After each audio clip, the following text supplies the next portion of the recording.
paling tidak ada 3 poin yang harus kita perjuangkan ya, bersama-sama. Yang pertama dengan gerakan qalbiyah, dakwah dengan hati, gitu. Dakwah dengan hati.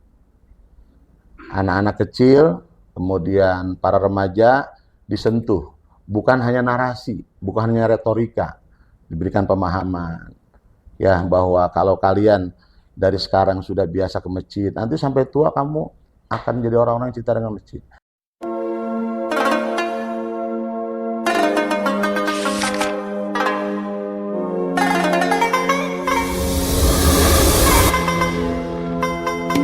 Bismillah walhamdulillah. Assalamualaikum warahmatullahi wabarakatuh. Waalaikumsalam warahmatullahi wabarakatuh. Alhamdulillah, bersyukur kepada Allah, bersalat untuk Rasulullah Sallallahu Alaihi Wasallam.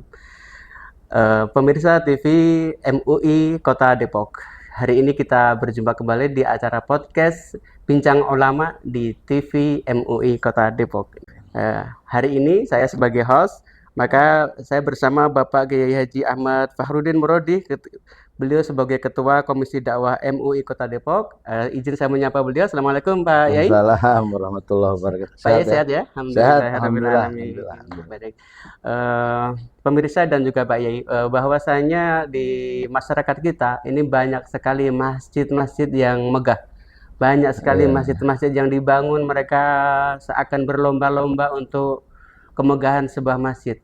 Tetapi Pak Yai, ini ironisnya dan juga pemirsa sekalian, bahwasanya ketika kita pergi ke masjid, betapa yang mengisi adalah sesepuh-sesepuh sekalian, dan kita yang sudah tua ini harus rajin ke masjid. Nah, disayangkan sekali pemandangan yang kita harapkan adalah masjid diisi oleh generasi-generasi muda, milenial, tetapi betapa juga miris ya, banyak sekali masjid yang tidak diisi dan tidak ada pemuda-pemuda di sana. Untuk itu pemirsa, sepenuhnya kita kupas tuntas dengan Pak Kiai. Kepada beliau saya persilahkan. Baik. Assalamualaikum warahmatullahi wabarakatuh. Waalaikumsalam warahmatullahi wabarakatuh. Bismillahirrahmanirrahim. Alhamdulillah alladzi bi ni'matil Islam wa kafa biha min ni'mah. Asyhadu an la ilaha illallah wahdahu la syarikalah dzu rahmati wasi'ah. Wa asyhadu anna sayyidana Muhammadan abduhu wa rasuluh alladzi turja minhu syafa'ah. Allahumma shalli wa sallim wa barik ala sayyidina Muhammadin nabiyyi rahmah wa ala alihi wa ashabihi dawil uquli sarimah. Pemirsa TV MUI podcast Bincang Ulama ya. Bincang Ulama ya. Bersama host saya ini yang keren ya. Alhamdulillah kita hari ini bisa silaturahim ya, walaupun ya lewat media ya. Mudah-mudahan ini pun bagian dari dinamika dakwah ya. Betul. Mudah-mudahan dari TV MUI ini juga ada pesan-pesan moral yang bisa tersampaikan kepada para pemirsa. Apa yang disampaikan oleh antum memang ini menjadi problem bersama ya. Sebelum jauh ke apa yang tadi menjadi titik ya, poin dari yang disampaikan oleh antum, tentu memang masjid ini tidak lepas dari nilai-nilai iman ya. Sebagaimana juga Allah berfirman di dalam surah At-Taubah itu ayat 18, A'udzubillahi minasyaitonirrajim. Innama ya'muru masajidallahi man amana billah wal yaumil akhiri wa aqamas sholata wa ataz zakata wal yakhsha wa man lam yakhsha illallah. Pada ayat ini memang ada kalimat innama ya. Innama ini kalau bahasa santri namanya adatul qasr ya. ada itu kalimat yang menunjukkan kekhususan, pembatasan gitu. Jadi hanyalah gitu. Hanyalah orang-orang yang mau memakmurkan masjid adalah orang-orang yang beriman gitu. Nah, kalau sudah bicara iman kan berarti ada tahapan, ada tingkatan-tingkatan. Yang kedua, bagaimana masjid itu sebagai sesuatu yang menjadi ikon keimanan, sampai Imam hadis, Imam Baihaqi dari Abu Sa'id Al-Khudri memberikan satu informasi di mana hadis Rasulullah Shallallahu Alaihi Wasallam yang begitu indah, yang memperlihatkan sebagai sebuah barometer keimanan itu, diantaranya masjid.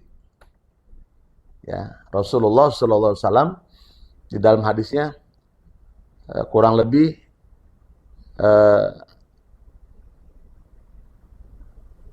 siapa orang yang melangkahkan kakinya ke masjid gitu, fashhadu lahu bil iman. Idza ra'aitumur rajula ya'tadul masjida gitu. Fashhadu lahu bil iman. Ya, kalau kamu melihat ada orang yang senang ke masjid. Di sini nggak lihat muda tua ya.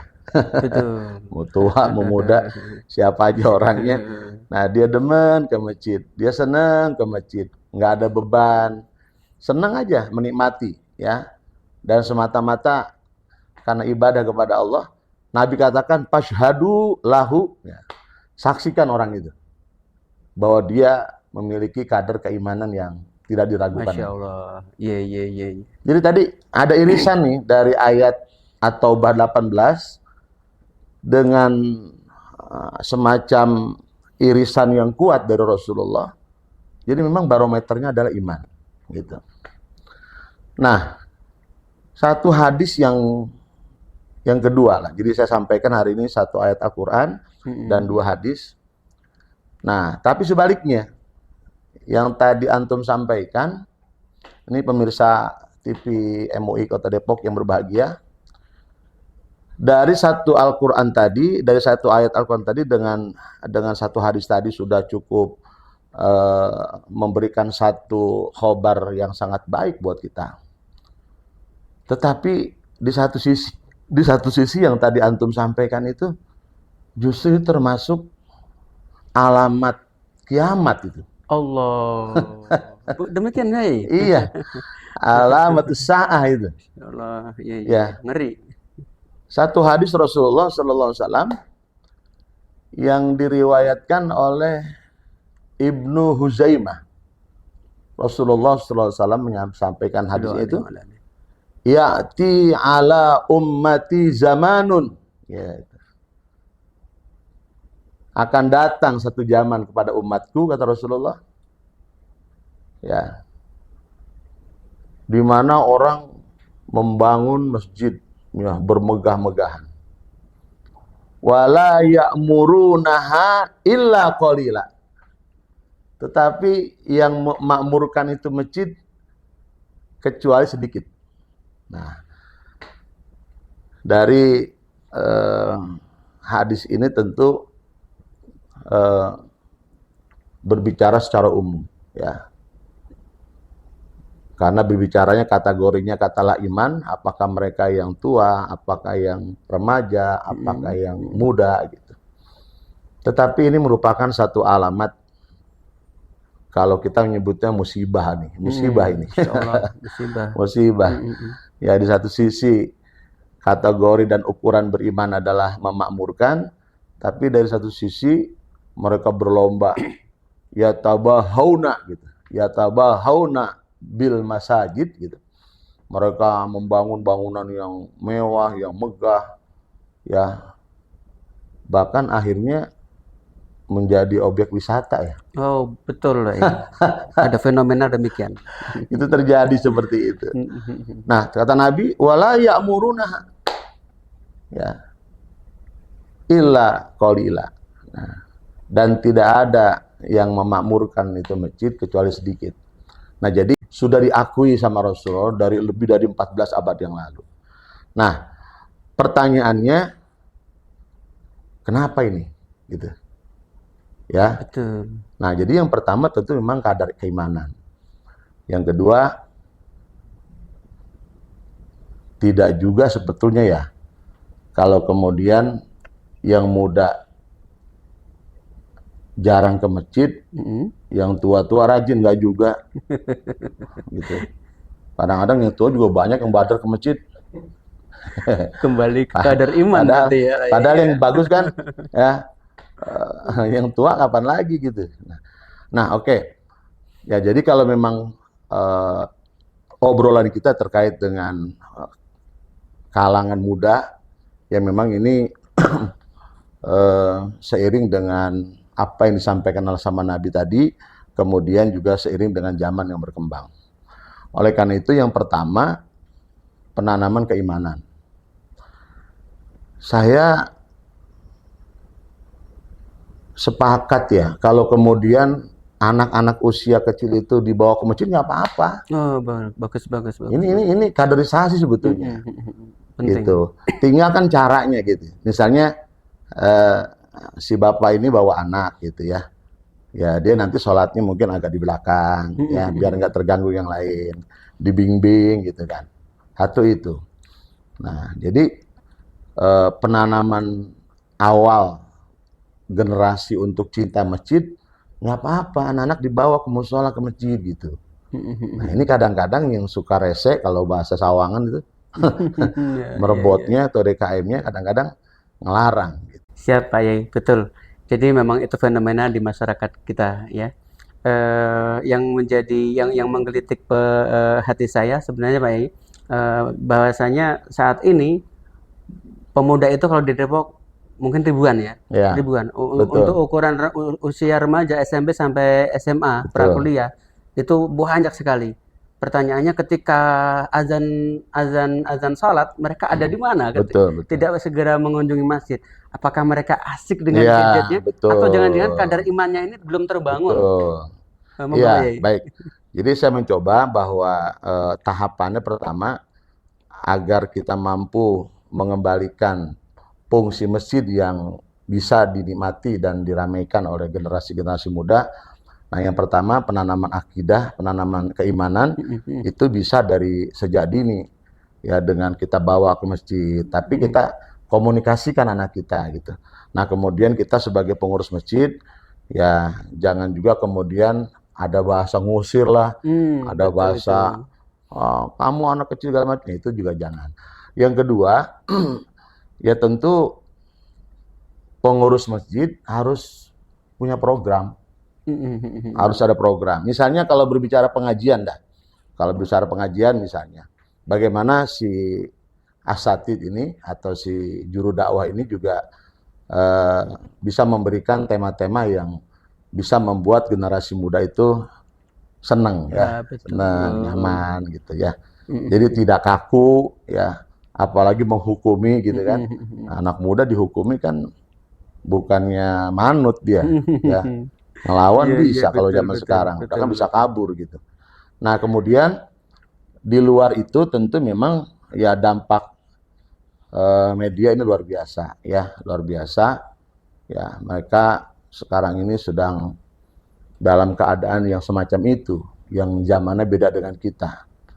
Nah, ini juga harus pelan-pelan diberikan pencerahan kepada mereka. Belum lagi kita akui sekarang ini zaman hidup konsumtif ya. Betul. Kata saya kegiatan masjid lebih sedikit dari pasar gitu. Betul. Kadang-kadang yang kita sedih itu, kita dulu malam Jumat itu pada ke masjid gitu ya. Ya, sekarang malam Jumat pada di pasar. Gitu. Nah, itu masalahnya. Ya, ada pasar-pasar dadakan segala macam. Nah, ini kan zaman konsumtif, sehingga kadang-kadang mereka apa namanya, waktunya habis dengan urusan pasar, dengan urusan konsumsi dan lain sebagainya. Nah, oleh karena itu bagaimana kita kemudian juga membuat program yang bisa diminati oleh generasi-generasi muda, dari mulai narasi dakwah, kemudian membuat forum-forum dialog, ya, forum-forum dialog yang sifatnya interaktif dengan remaja. Betul. Itu pun salah satu bagian yang bisa mengundang minat mereka untuk bisa kembali ke masjid, diantaranya itu. Oke. Baik, terima kasih Pak Yai. Nah, sebelum saya tutup Pak Yai, terakhir saya ingin Pak Yai memberikan tip atau strategi apa supaya masjid kita itu memiliki daya tarik seperti magnet untuk mengembalikan pemuda kembali ke masjid, atau ya ini Shirathul Mustaqim, ya, untuk mengembalikan mereka ke jalan yang lurus. Kira-kira seperti itu harapan kita. Silakan, Pak Yai. Baik, terima kasih sahabat kami dan pemirsa TV MUI yang berbahagia. Ini menjadi problem kita bersama. Nah, oleh karena itu kita terus jangan kendor, ya. Nah, paling tidak ada 3 poin yang harus kita perjuangkan ya, bersama-sama. Yang pertama dengan gerakan qalbiyah, dakwah dengan hati, gitu. Dakwah dengan hati. Anak-anak kecil, kemudian para remaja disentuh, bukan hanya narasi, bukan hanya retorika, diberikan pemahaman, ya, bahwa kalau kalian dari sekarang sudah biasa ke masjid, nanti sampai tua kamu akan jadi orang-orang yang cinta dengan masjid. Yang kedua ada ibadah badaniyah, ya. Jadi qalbiyah ada badaniyah. Badaniyah itu keteladanan, gitu, keteladanan. Kalau kita yang barangkali sudah umur-umur seperti ini, atau yang sepuh-sepuh, tokoh-tokohnya yang tua-tuanya, badannya bergerak juga memakmurkan masjid, sedikit banyak generasi muda akan mencontoh, gitu. Kan tidak sedikit juga kadang-kadang yang tokohnya juga malas ke masjid, atau yang tuanya malas ke masjid, gitu. Nah, yang terakhir ada dengan gerakan yang ini bagian juga dari ibadah, yaitu ibadah maliyah, ya, dengan rupiah, dengan harta. Makanya sekarang ada istilahnya Jumat berkah, ya kan? Betul. Kemudian berbagi makanan setelah Jumat, ada yang berbagi makanan sebelum Jumat. Itu juga sebetulnya alat, ya, alat. Nah, kalau remaja barangkali kan mereka punya program.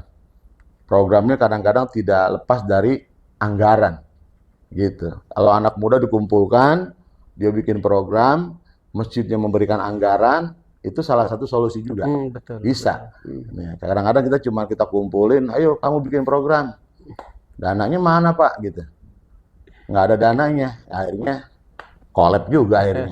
Itu barangkali 3, ada ibadah qalbiyah, melalui ibadah badaniyah dan ibadah maliyah. Insyaallah bisa kita kembali memakmurkan masjid untuk generasi-generasi milenial kita. Terima kasih. Amin, amin ya rabbal alamin. Terima kasih Pak Yai atas pencerahannya hari ini, pemirsa dan juga para hadirin yang dimuliakan Allah. Bagaimana kita harus mengembalikan masjid-masjid kita untuk makmur kembali, dan kita harus memiliki program-program yang baik, yang menarik, yang mengikat. Dan kita terhadap pemuda jangan memukul, tetapi kita harus merangkul.